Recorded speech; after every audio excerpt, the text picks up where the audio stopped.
Muito bem, pessoal, começa agora mais uma edição do seu Passaporte Universitário, programa aqui do Centro Universitário FAG que coliga vocês ao mundo. Hoje nós teremos um episódio muito especial, com um apelo muito sincero aqui da minha parte, porque recebemos meu colega de turma, também amigo e colega de colegiado do Centro Universitário FAG, aqui do curso de Direito, professor Paulo Henrique Helene. Seja muito bem-vindo, professor. Ô, Lucas, é um prazer estar aqui, falar aqui com essa audiência maravilhosa, né? Já vou pedir pro pessoal esmagar um like aqui nesse vídeo para prestigiar. E vamos bater um papo aqui sobre essas questões internacionais. Maravilha. O professor Paulo Henrique Helene, ele tem uma história bastante interessante para a gente pensar aqui como exemplo, especificamente nesse processo de internacionalização. E aí eu fui testemunha disso ao longo da nossa graduação, que mesmo ali no período dos 5 anos de estudo do direito, ele já se interessava em participar de eventos externos. O TCC dele, ele também fez questão de defender num espaço de escrutínio público, amplo, né? Sempre topou esses desafios assim que normalmente para os demais acadêmicos dão certo receio. Eu, por exemplo, fiz meu TCC e a apresentação de defesa dele dentro aqui do curso de graduação de forma mais regular. E eu queria começar com esse tópico, professor, que você nos contasse a respeito dessas experiências externas à instituição, né? Nós temos os eventos internos, eventos que envolvem todos os cursos, mas também o quanto isso pode enriquecer o processo de formação, tanto aqui dentro do Brasil, mas com ênfase especialmente nas experiências internacionais do professor. Beleza. Vamos começar então pelo ano de 2012. Que é o ano que nós estávamos ali no último ano da faculdade. Eu e o professor Lucas, nós temos um aspecto em comum, que nós temos o mesmo orientador, né, na faculdade, que é o professor Eduardo Hoffman. Um abraço para o professor Eduardo Hoffman. E o que aconteceu? Por incentivo mesmo do nosso orientador, eu fui e me dediquei ao trabalho de conclusão de curso e ele visualizou ali naquele momento, no 5º ano da faculdade, a oportunidade de nós publicarmos, submetermos esse trabalho a uma análise perante o Congresso Nacional do CONPED, né, que é um evento nacional que abarca aí os programas de pós-graduação de todo o Brasil. E, naquela época, eu tive a felicidade de ter o meu trabalho sobre a orientação do professor Eduardo aprovado. Ali a gente passou num grupo de trabalhos de direito civil, à época, por incrível que pareça, o meu TCC foi na área do direito civil, sobre o dever de mitigar a própria perda, o Duty to Mitigate the Loss, e passamos entre os 25 melhores trabalhos aprovados naquele eixo temático e fomos apresentá-lo lá na Universidade Federal Fluminense, em Niterói. Então foi uma experiência muito gratificante ali. E diante disso, daí eu fui dispensado da banca aqui, né? Porque a minha banca foi fora da faculdade. E depois disso, eu acabei, a prof. Viviana, que é a nossa coordenadora, ela sempre brincava comigo ali logo no início, que parece que eu tomei gosto pela coisa. E aí eu sempre me dediquei à participação desses eventos, né? Depois de formado. E também, a partir desse momento, eu consegui algumas conquistas na minha vida nessa área internacional. Tenho uma lembrança que eu me orgulho muito de falar, que foi o ano de 2016, eu já era professor aqui da casa, e aí eu fui selecionado para fazer um curso na Universidade de Göttingen, na Alemanha. Essa universidade, dela já saíram 44 prêmios Nobel. Então, é uma universidade assim, super renomada na Alemanha, né? Vários penalistas ao longo da história, né, foram professores titulares de direito penal ali. E nessa oportunidade eu tive foi assim um momento único porque eu conheci o professor Klaus Roxin, inclusive foi a última aula que ele fez ao vivo para alunos. Hoje ele não ainda no presencial, no presencial. No Roxin. Olha só. E também conheci o professor Günther Jacobs, né, que também é muito conhecido aí dentro da literatura do direito penal europeu e nacional. O professor Luiz Greco, inclusive hoje o professor Luiz Greco ele estava lançando aqui no Brasil a obra dele junto com o professor Roxin. Hoje o Luiz Greco é o brasileiro que é catedrático de Direito Penal na Universidade de Berlim. Uhum. E aí ele está publicando agora a versão do Tratado de Direito Penal Alemão, Roxin Greco, né, traduzido para o português. Eles demoraram aí muitos anos, foi uma força-tarefa. Eu acho que para o pessoal em casa poder entender quem são esses caras, assim, não sei se... É sempre difícil a gente Sim. fazer uma comparação, mas talvez o Roxin está para o direito penal como o Caetano Veloso está para a MPB. Exatamente. Algo, talvez assim, proporcional. O Roxin tem uma história interessante para vocês verem o tamanho do professor, é que ele recebeu uma carta do BGH. O BGH é como se fosse o STJ na Alemanha. E o BGH, nessa carta, estava agradecendo o Roxin porque ele foi o penalista na história da Alemanha que mais influenciou nas decisões da corte. Ele conta isso para os alunos dele e fala que esse foi o maior marco da vida dele acadêmica. Pensa, você ser responsável por influenciar nas decisões da corte, né? Excelente, que é o papel que se espera da produção científica no direito. Claro, né? Esse viés prático. Então, eu tive a grata realização de estudar com eles presencialmente, né? E depois disso, minha próxima experiência internacional daí foi no ano de 2019, juntamente com esse aqui, que está me acompanhando na mesa, e o professor Eduardo Hoffman, né? Que continua nos acompanhando, né? Depois de Com formados certeza. e tal. E a gente teve uma experiência aí na Espanha. Fomos apresentar trabalho na Universidade de Sevilha. Foi muito bacana também. E aí agora? Micho? E agora eu tenho o primeiro desafio de, efetivamente, né, fui convidado aí para palestrar na Universidade de Valência. Na verdade, é um evento interinstitucional em que reúne a Universidade Jaume I, que é de Castellón, e a Universidade de Valência, que é de Valência mesmo. As duas da Espanha. As duas na Espanha. Muito bem.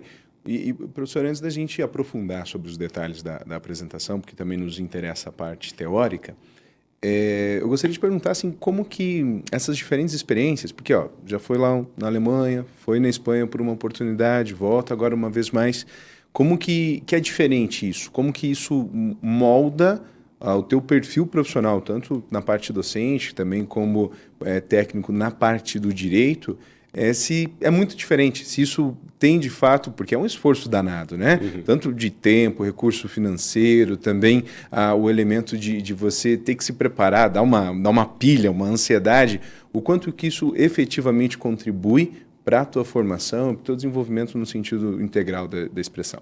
Então, hoje, né, por conta do meu doutorado, que eu estou cursando na Universidade Federal do Paraná, desde o mestrado lá na Unicinos, eu tenho me vinculado à linha da concepção significativa de ação, né, que é o nosso marco teórico ali, o professor Vives Anton. Inclusive, essa palestra é um seminário em homenagem ao professor Vives, né, já já a gente fala um pouquinho mais dele. Só que o grande diferencial é que ele promove, ao construir a teoria, uma aproximação muito grande com a prática. E uma coisa que eu confesso e eu falo assim abertamente em sala de aula é que, quando a gente está trabalhando algum conteúdo e aquele negócio fica dissociado da prática, isso me frustra muito, né? Teoria sem prática é mero parnasiano, né? E prática sem teoria é chute, né? Tô no escuro. Então, você tem que aproximar as duas coisas, né? Se a tua teoria não serve para a prática, então ela está ruim, deve ser revista. Então, dentro desse eixo temático que eu tenho estudado, me debruçado, essa base epistemológica aqui, ela tem me levado a ter um aperfeiçoamento prático muito grande, a enxergar as coisas que a gente já faz ali na prática forense com outro olhar, né? A gente pode explorar alguns exemplos também disso daqui a pouco. Ok, vamos em breve a gente entra nesse recorte, mas ainda mais uma perguntinha. O nível da cobrança externa, estou muito daqui, talvez o professor pudesse indicar ali umas duas situações ou dois elementos que o professor redobra a preparação quando se trata de alguma atividade, alguma participação internacional. Olha, dar aula em si é um desafio, né? Então, isso aí a gente já está ambientado. Quando a gente começou lá no ano de 2015, né? Sempre, toda vez que a gente vai se expor, a gente tem aquela angústia, né? Aquele receio e tudo mais. Mas a preparação leva à excelência e a prática também leva à excelência. Em nível de cobrança, eu acredito que o que a gente se propõe aqui está no mesmo pé de igualdade de lá fora. Né? O que a gente já faz aqui no Brasil está no mesmo pé de igualdade do que está lá fora. Uma nota interessante é que, por exemplo, nesse seminário que vai ter em homenagem ao professor Vives Anton na Espanha, a neta dele vai participar. E a neta do professor Vives, ela formou-se em Madrid, na Universidade de Madrid. E agora ela está fazendo doutorado em Valência. E ela falou que só agora no doutorado ela teve acesso ao livro do vô dela. Ela falou assim, cara, o livro do meu vô é muito difícil, né? Entendi.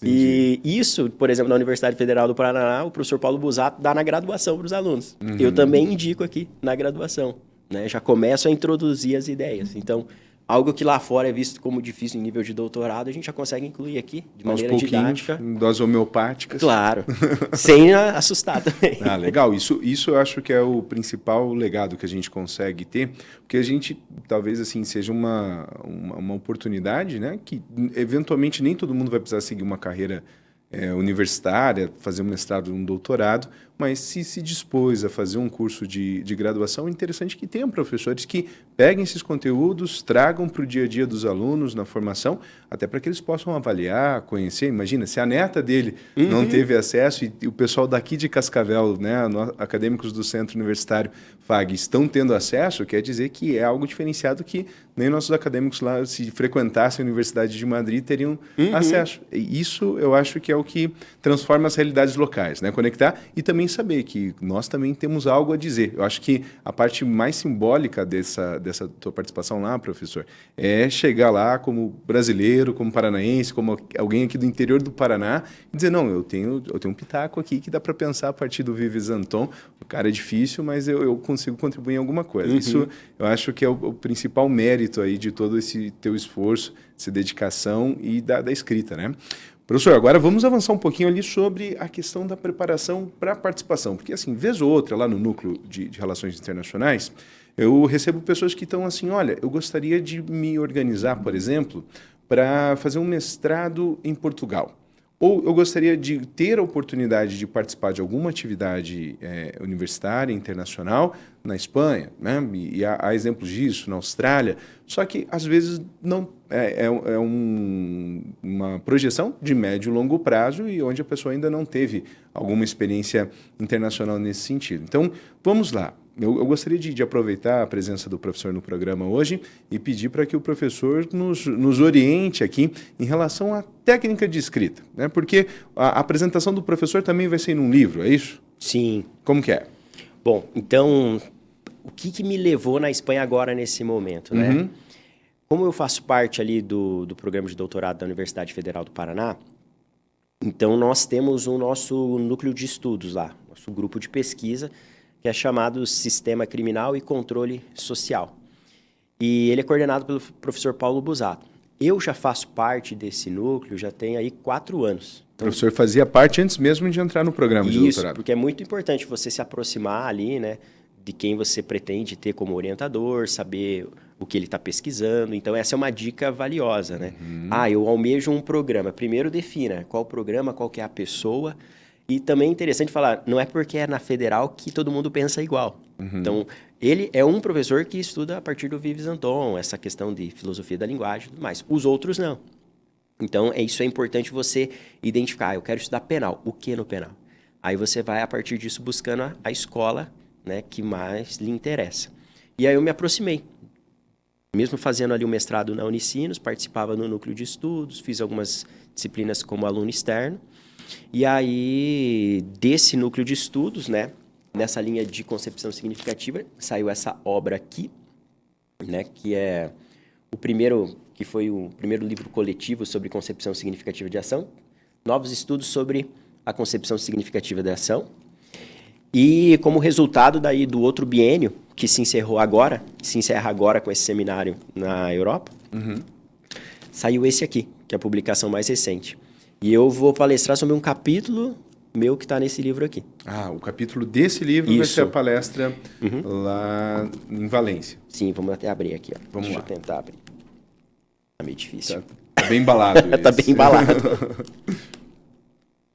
E aí, nesse caso, é uma série de apresentações, então, dos integrantes do grupo de pesquisa do professor. Então, talvez dê para a gente organizar assim, ó, se pensa em participar dos eventos, ou quem sabe desenvolver a carreira acadêmica, Primeiro passo é ver quem está pesquisando alguma coisa que você tem afinidade de se desenvolver. Exatamente. Esse é um ponto de preocupação interessante, porque normalmente quando a gente está ali na graduação, a gente tem acesso aos livros que são manuais, né? Uhum. E aí eu vejo, às vezes, o pessoal que tem boa intenção, tem boa vontade, escrever, produzir textos, mas com características muito próximas de manual. E a pegada é diferente, né? A forma de propor um problema, o desenvolvimento metodológico muda. Uhum. Uma vez que se tem, então, um objeto para se estudar, é interessante ver a obra de quem já está lá dentro. Claro. Os artigos para poder mapear. O professor fez tudo isso. Sim. A gente, frequentando as próprias aulas que são disponibilizadas, né? Por exemplo, vem professores convidados participar das nossas reuniões do núcleo, né? Então, você já começa a se antenar a respeito de temas. Mas para participar do biênio ali do núcleo da Universidade Federal, você já tem que propor um projeto de pesquisa vinculado à temática que é publicada no edital. Geralmente a temática é Direito Penal e Filosofia da Linguagem. Tem um edital para selecionar os membros, isso? Uhum. Inclusive, se você é um acadêmico aqui da FAG, né, conhece a gente e tem interesse, né, de ser um pesquisador adjunto, né, é possível. Tá? Esse ano ainda de 2024 abre seletivo. Olha só. Então, abre para titular, né? Igual eu sou pesquisador titular, mas abre a oportunidade para adjuntos, então, para me auxiliar na pesquisa. Então, daqui uns anos, daqui 2 anos, nos próximos anos, você pode estar na Espanha com a gente. Para quem está na graduação, pode? Pode. E para quem está pensando em fazer um mestrado, talvez também. Ótimo, uma baita oportunidade. Diz que tem interesse e força de vontade e muita dedicação. Mas é muito gratificante. Qual que é o nome dessa obra, professor? Essa obra aqui é a última que saiu pelo Núcleo. Chama-se A Linguagem do Sistema Criminal. É uma obra coletiva, né? Foi organizada aí pelo Raissan, que é um colega lá do mestrado da Universidade Federal, e pelo nosso orientador, professor Paulo Busato. E aí tem vários autores aqui que integraram o Núcleo, né? Sim. Como titulares e adjuntos, né? Pesquisadores... Os adjuntos também já tem o nome. Já tem o nome. Já cria currículo, já seria nesse sentido. Por exemplo, tem o titular e o auxiliar dele publica junto aqui. Maravilha. Então, e aí, alguns daqui... O professor já tem algum adjunto?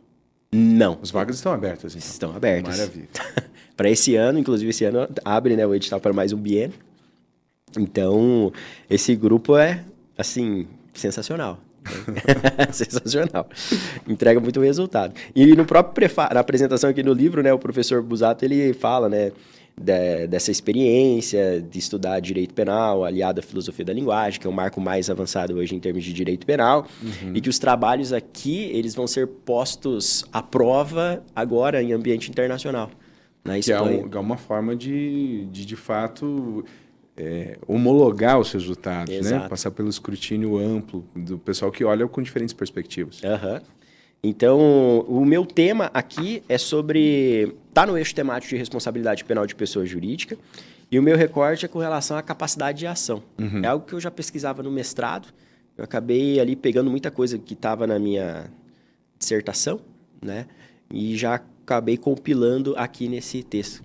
Para dar continuidade aos estudos. Como se fosse um degrauzinho, né? Exato. Cada etapa vai subindo um tanto. E aí... Me ajuda aqui, vamos lá. Para pegar, inclusive, para o pessoal de casa que não está acostumado com o nosso dialeto do universo jurídico. Capacidade de ação. O que você está estudando, de fato, assim? Dentro do cotidiano das pessoas, como que elas podem visualizar isso? Olha, primeiro a gente está dentro de um campo de estudo do direito penal e econômico, que é responsabilizar a empresa criminalmente. E aí muitas pessoas pensam, nossa, mas o direito penal não é só para responsabilizar pessoas. Só que o que a gente tem visto? Que cada vez mais empresas, né, corporações têm protagonizado catástrofes, desastres, que nós não podemos chamar assim de mera situação ocasional, né? Escândalos de corrupção, né, são protagonizados por empresas, né? Mariana, Brumadinho, né, em termos de abalo ambiental, morte. Então, será que a nossa Constituição ela prevê responsabilidade penal de pessoa jurídica?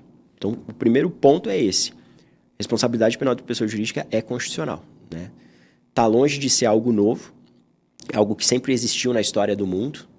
Existem países que sempre foi pacífico ter, como na Inglaterra, nos Estados Unidos. E aqui, para quem segue essa nossa matriz ali europeia de civil law, é algo meio conturbado, né?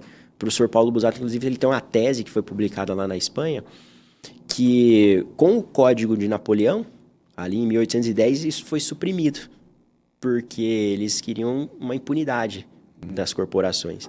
E aí agora volta de novo esse movimento, né? Já que está se cada vez mais de novo tendo problema com empresas. Então a gente tem que pensar o seguinte: como é que nós fazemos para sistematizar uma teoria do delito para a empresa? Porque os conceitos que você aprende ali para a pessoa física não são equivalentes de empresa. Como é que você me explica ação se uma empresa não tem braço, perna, não anda de um lugar para o outro? Como é que você me explica dolo se você fala que dolo é um processo mental? Né? Como é que você explica nexo de causalidade? Como é que você explica culpabilidade de empresa? Excludentes de responsabilidade, punibilidade. Então, sim, são vários problemas, né? De seara político-criminal, criminologia e de dogmática penal. E é dentro desses problemas que está situada a minha pergunta, né? Pessoa jurídica tem capacidade de ação? Ou seja, figurar ali no polo passivo de uma ação penal para eventualmente ser responsabilizada, é isso? Isso, ser condenada. Né? A gente tem problemas de penas, porque as pessoas costumam pensar, não, mas pessoa jurídica só trabalha com multa, mas multa nem é penal por excelência. A gente pode estudar outras formas, né? Nos Estados Unidos tem o shame, que é bem interessante, que você vai lá e expõe a condenação da empresa para ela sentir vergonha, gera um abalo à imagem da empresa mesmo, que é algo muito precioso para corporações. Então, é algo que não existe ainda no Brasil, mas que a gente pode acabar importando aqui. Tem algo parecido, mas que de fato foi bastante controverso sobre trabalho escravo, né? Análogo à escravidão, de pessoas que estavam na lista de condenadas por trabalho análogo à escravidão, mas sempre muito controversa essa lista, né? E parece que é algo só simbólico, mas o simbólico tem muita força de ser pensado. Então, é um campo que está por ser construído, é isso? Sim. E aí o papel desse grupo é justamente propor alternativas, testar elementos que viabilizem a possibilidade da responsabilização. Essa é a posição, é uníssona no grupo? Todo mundo parte dessa premissa? Sim, todo mundo parte dessa premissa que pode e cada um se agarra num ponto para tentar resolver, né? Eu, num primeiro momento, me agarrei na ação, né? Mas tem o meu colega, o Samuel Ebel Braga Ramos, ele vai defender agora a tese de doutorado dele que diz respeito ao nexo de causalidade.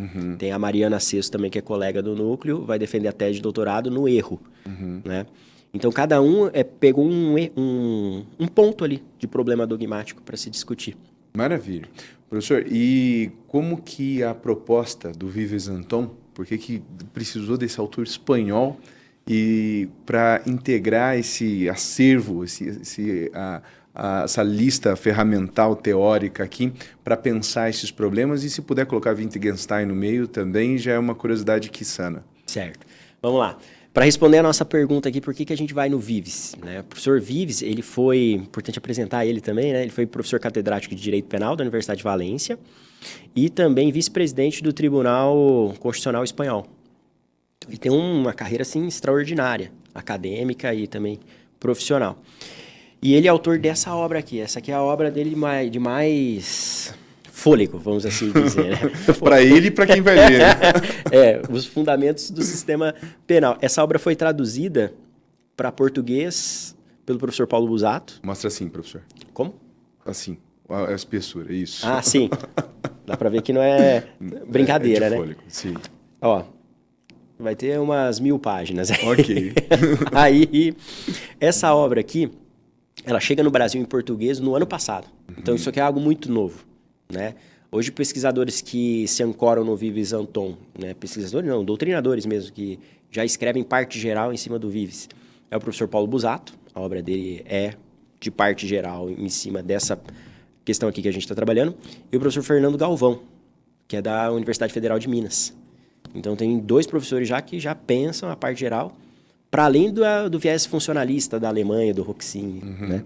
E o que o professor Vives faz? Ele sistematiza o sistema de imputação dele baseado numa pretensão universal de justiça.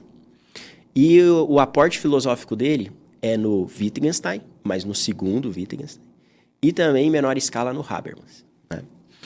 Pensando aqui de forma mais simples possível para responder a pergunta da ação. Ele fala que a gente não consegue conceituar a ação de maneira universal.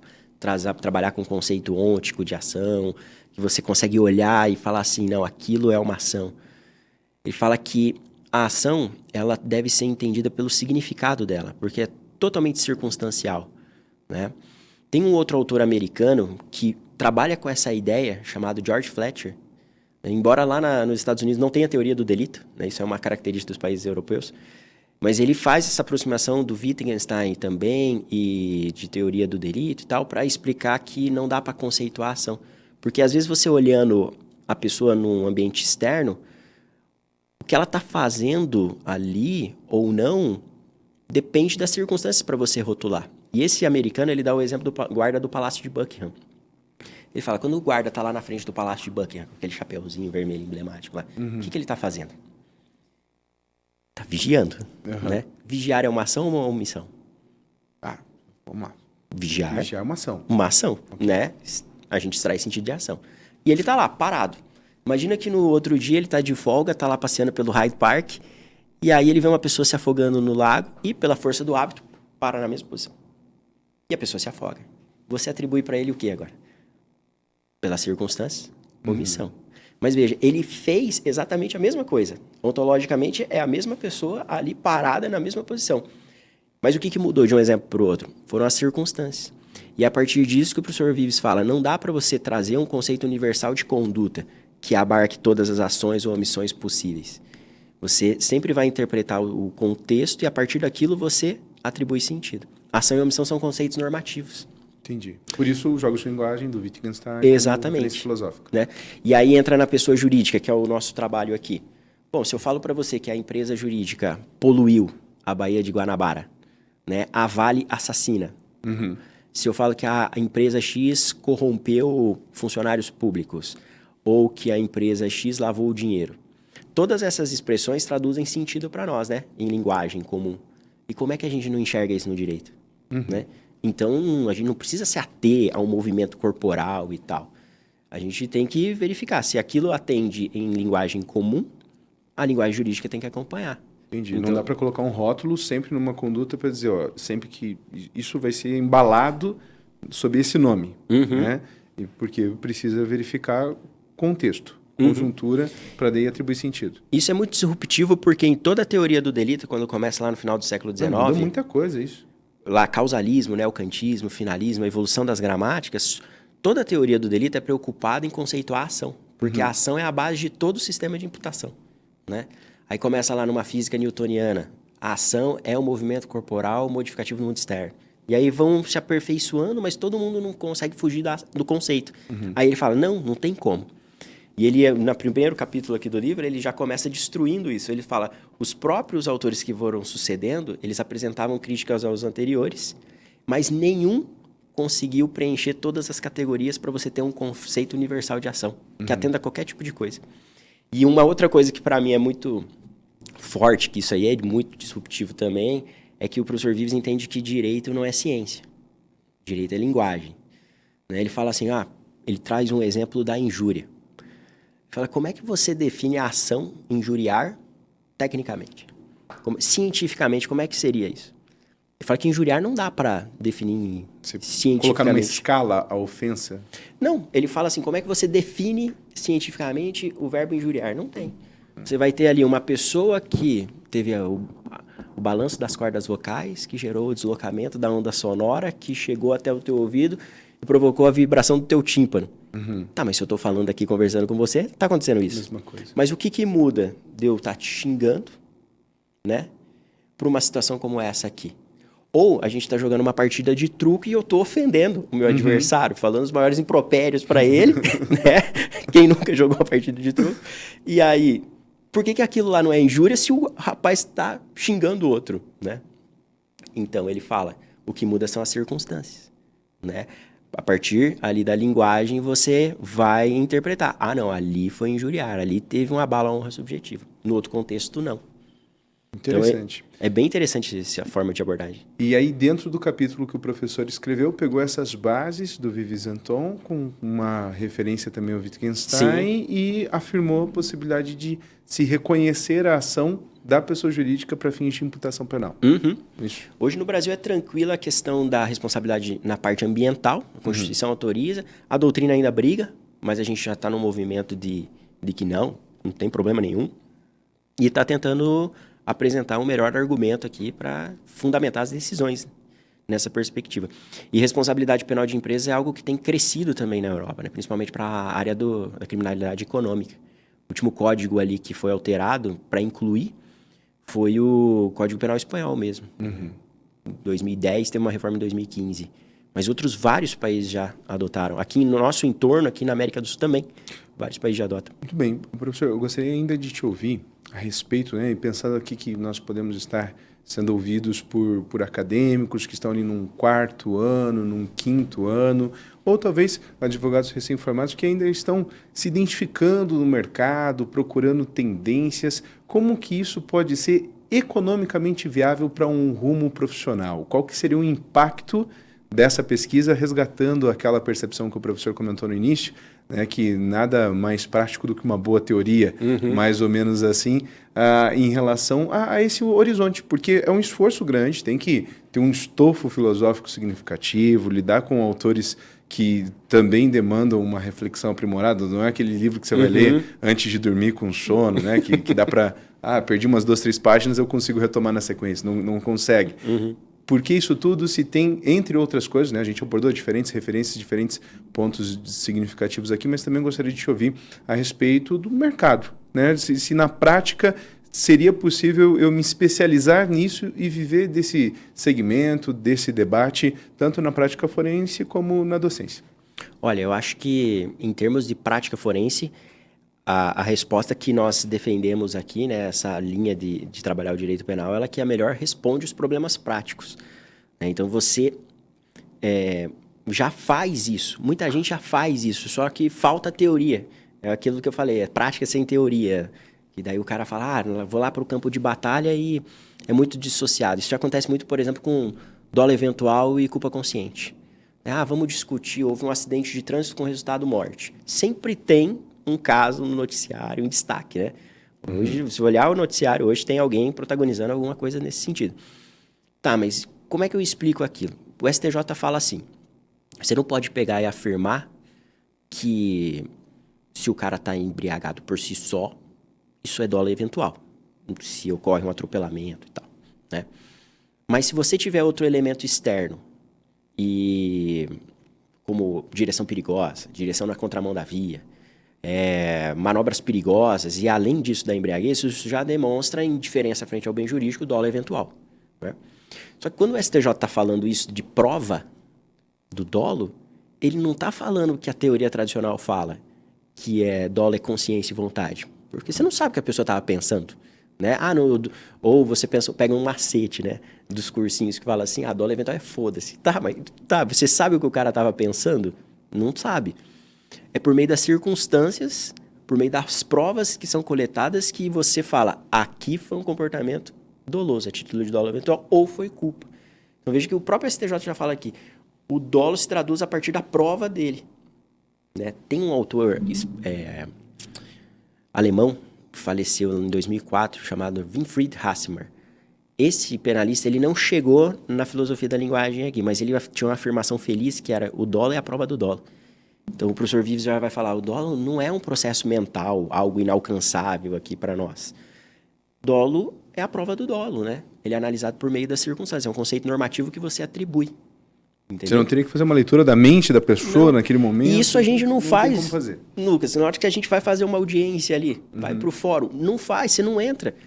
Porque o réu pode dar a versão dele, né? Mas aí como é que o juiz fala, ele agiu dolosamente? Não, o juiz está atribuindo, né? Não está ali se passando, se colocou nele em primeira pessoa, o juiz julga em terceira pessoa.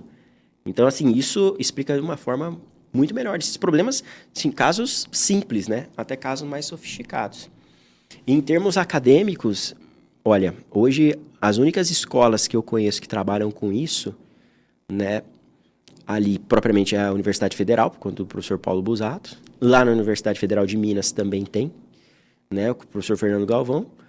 E em algumas universidades que já tem discípulos do professor Busato dando aula, né? O Guilherme está na Universidade de Tuiuti, tem eu aqui na FAG, né? Então a gente já começa a expandir. O pessoal que está ali no grupo, que já está entrando na prática docente também, ou já entrou há algum tempo. E já são professores, já estão no mercado, né? Já começaram a... Ou seja, é algo incipiente, hein? Tá formando aqui uma base, uma onda. A gente está longe de ser ainda a maioria da doutrina. Ok.